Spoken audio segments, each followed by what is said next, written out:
اعوذ باللہ من الشیطان الرجیم، بسم اللہ الرحمن الرحیم۔ کیا آپ جانتے ہیں کہ شیطانی استدلال یا ڈیولز آرگومنٹ کیا ہے؟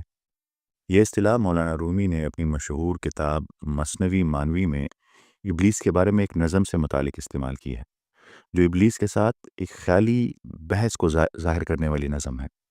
مولانا رومی کی اس نظم میں جب شیطان سے سوال کیا گیا کہ تم نے اللہ کے حکم کی خلاف ورزی کیوں کی، انسان کو سجدہ کیوں نہیں کیا، تو ابلیس نے اپنے مخصوص غرور میں لپٹے ہوئے انداز میں ایک چالاک جواب دیا۔ ابلیس نے کہا، بھلا میں کیا کر سکتا تھا، میں تو مجبور تھا، میرے ہاتھ میں وہ چال تھی جو اللہ نے پہلے ہی لکھ دی تھی، میں نے وہی کیا جو میری تقدیر میں تھا۔ علامہ اقبال نے بھی اپنی ایک نظم میں اللہ تعالیٰ اور ابلیس کے درمیان مکالمے کی تصویر کشی کی ہے۔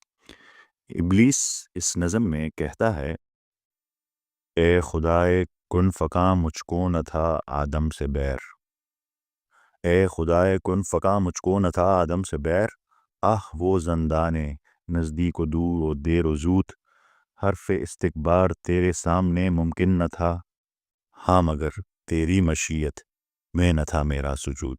یعنی شیطان نے اللہ سے کہا کہ سجدہ نہ کرنا اس کی تقدیر میں تھا، اور یہ اللہ کی مرضی تھی نہ کہ اس کی خود کی مرضی، اور اس طرح وہ خود کو اپنے گناہ کی ذمہ داری سے آزاد کرتا ہے جو اس نے اپنی فری ول سے کیا تھا۔ اسی کو ڈیولز آرگومنٹ یا شیطانی استدلال کہتے ہیں، وہ جملہ جسے تاریخ کے ہر گمراہ ذہن نے اپنا سہارا بنایا، وہ فلسفہ جس کے ذریعے ہر نفس پرست شخص نے اپنی غلطیوں کا بوجھ کسی اور کے کندھوں پر ڈال دیا۔ یہ وہ استدلال، یہ وہ دلیل ہے جس میں ہم اپنی کوتاہیوں، گناہوں اور کمزوریوں کو اپنی غلطی نہیں بلکہ تقدیر کی ناگزیر لکیریں سمجھ کر اپنے ضمیر کو سلا دیتے ہیں۔ ذرا غور کیجئے، اگر انسان کے پاس برائی کرنے کا اختیار نہیں تو اس کا مطلب یہ بھی ہوگا کہ اس کے پاس اچھائی کرنے کا اختیار بھی نہیں۔ پھر تو نہ اس کی نیکی کا کوئی صلہ ہونا چاہیے، نہ ہی اس کی بدی پر کوئی سزا۔ پھر نیکی نیکی نہیں رہتی۔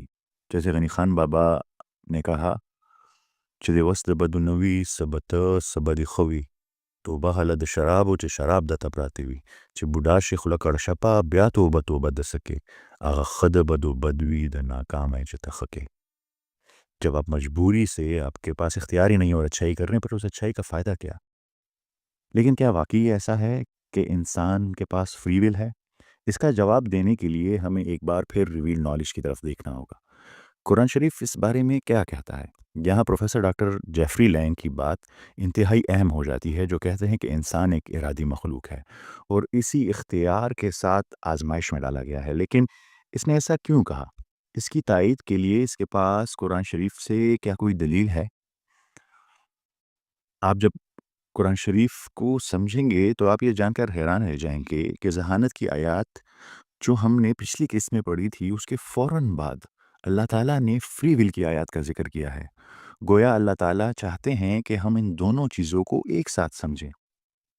اس آیت میں اللہ تعالیٰ فرماتے ہیں، بسم اللہ الرحمن الرحیم، وَإِذْ قُلْنَا لِلْمَلَائِكَةِ اسْجُدُوا لِآدَمَ فَسَجَدُوا إِلَّا إِبْلِيسَ أَبَىٰ وَاسْتَكْبَرَ وَكَانَ مِنَ الْكَافِرِينَ۔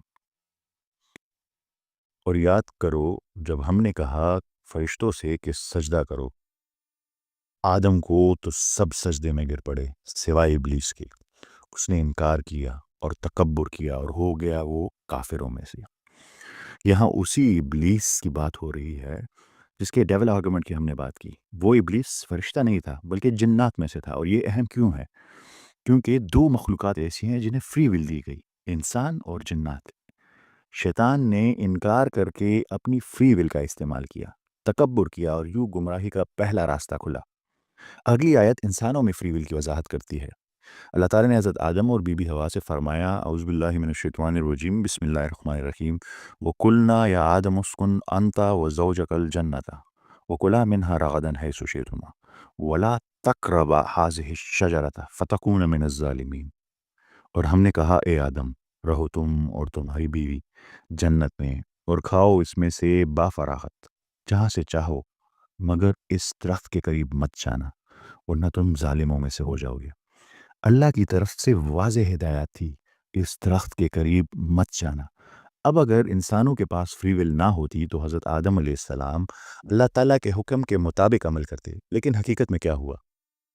شیطان نے وسوسہ ڈالا اور حضرت آدم علیہ السلام اس وسوسے میں آ کر اللہ کے منع کرنے کے باوجود اس درخت کے قریب گئے۔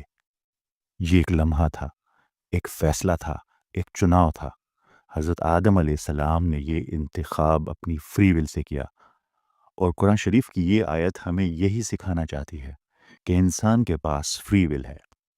پھر اللہ تعالیٰ سے انہوں نے معافی مانگی اور اللہ تعالیٰ نے انہیں معاف کر دیا۔ اگر ہم بحیثیت مسلم معاشرہ اس ایک آیت کو سمجھ لیں تو یہ ہمیں شیطان کی دلیل یا ڈیول آرگومنٹ سے آزاد کر دیتا ہے، اور ہم تقدیر اور شیطان پر اپنے دانستہ اعمال کا الزام لگانا چھوڑ دیتے ہیں۔ یہی وہ بنیادی سبق ہے جو قرآن شریف ہمیں بار بار سکھاتا ہے۔ انسان ذہین مخلوق ہے، مگر اس سے بھی بڑی بات یہ کہ وہ انتخاب کر سکتا ہے، اللہ کا حکم ماننے یا نہ ماننے کا انتخاب، اچھائی اور برائی کا انتخاب، خیر اور شر کا انتخاب، اور اسی انتخاب پر اس کا حساب ہوگا۔ یہی وہ لمحہ تھا جس نے پروفیسر ڈاکٹر جیفری لینگ کو یہ حقیقت سمجھائی کہ انسان کو اختیار دیا گیا ہے، وہ چاہے تو اللہ کی بندگی کرے اور چاہے تو انکار کر دے۔ ہاں، کچھ چیزیں ایسی بھی ہیں جس پر ہمارا کوئی اختیار نہیں، جیسے کہ ہم کہاں پیدا ہوئے، ہمارے والدین کون ہیں، ہمیں کون سی جینز ملی، اور اس طرح کی بہت سی چیزیں۔ لیکن یاد رکھیے گا کہ ہم ان چیزوں کے بارے میں بات کر رہے ہیں جن پر ہمارا اختیار ہے، ہمارا کنٹرول ہے۔ امید ہے کہ اب آپ فری ول کا تصور تھوڑا بہت سمجھ چکے ہوں گے۔ اب سوال یہ ہے کہ ہم کیسے جانیں گے کہ کیا صحیح ہے اور کیا غلط، کیا اچھا ہے اور کیا برا، خیر کیا ہے اور شر کیا ہے؟ بہت سارے سوالات ہیں، اور ہم نے ابھی تک اپنے پچھلے سوالوں میں سے ایک کا جواب نہیں دیا کہ کیا ذہانت واقعی اتنی اہم ہے، اور اگر ذہانت اتنی ہی اہم ہے تو ہم اپنی ذہانت کو کیسے اور کہاں استعمال کریں؟ یہ ہماری سیریز غور و فکر کی چوتھی قسط تھی، اور اگلی قسط میں ان باقی سوالات کے جواب ملیں گے۔ یہ بحث ابھی مکمل نہیں، یہ سوال ابھی ختم نہیں۔ ملتے ہیں اگلی قسط میں، تب تک سوچئے، سمجھیے اور خود کو پہچانیے۔ برائے کرم اس پیغام کو اپنے سوشل میڈیا پیجز اور اپنے دوستوں اور اہل خانہ کے ساتھ شیئر کریں اور اپنا کردار ادا کریں۔ آپ سب کی سماعتوں کا بہت بہت شکریہ۔ اللہ حافظ۔